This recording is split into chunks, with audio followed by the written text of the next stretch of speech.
Hello বন্ধুরা, তোমরা সবাই কেমন আছো? আশা করছি সবাই ভালো আছো এবং সুস্থ আছো। আমরাও সবাই ভালো আছি, সুস্থ আছি। আর একটু ঠান্ডা মতো লেগেছে, তো এখন এই ওয়েদারে তো সামান্য ঠান্ডা, জ্বর, সর্দি, কাশি এগুলো তো হতেই পারে, তাই না? কি এগুলো বলার আর কিছু নেই। যাই হোক, দেখো রান্নাবান্না সেরে এখন আমি বসে গেছি সাজুগুজু করতে, কারণ আমাদের এখানে বড় বাবা বড় ভাইয়ের বাৎসরিক পূজা, তো পুজো দিতে যাব। আর এই কচ্ছপের আংটিটা আমি পরেছিলাম, কারণ কচ্ছপের আংটিটা সবসময় পরে থাকি না, কিন্তু মাঝে মাঝে পরতে বেশ ভালোই লাগে।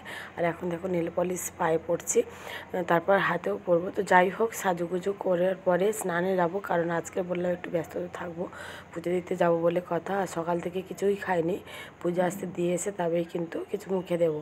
আর আজকের পুজোর দিনে চওড়া করে সিঁদুর পরবো, কারণ পুজো আসতে দিনে সিঁদুরটা চওড়া করে পরলে আমার বেশ ভালোই লাগে।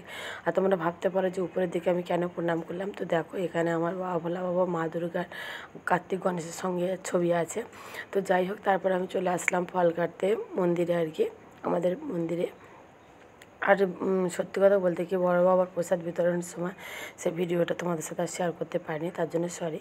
আর এখন দেখো রাত হয়ে গেছে, বড় মায়ের পূজার মানে জোগাড়টা আর কি শুরু হয়ে গেছে। তো পুজো দিয়ে এসে এখানে সবাই মিলে আনন্দ করা হচ্ছে, গল্প গুজব করা হচ্ছে। আর আমার ছোটো কাকিমা মানে ছোটো খুশাশুড়ি আর কি মন্দিরে আর কি কী লাগবে না লাগবে সেটাই দেখছে। ঠাকুরমশাইও বসে আছে যদিও নিচেতে।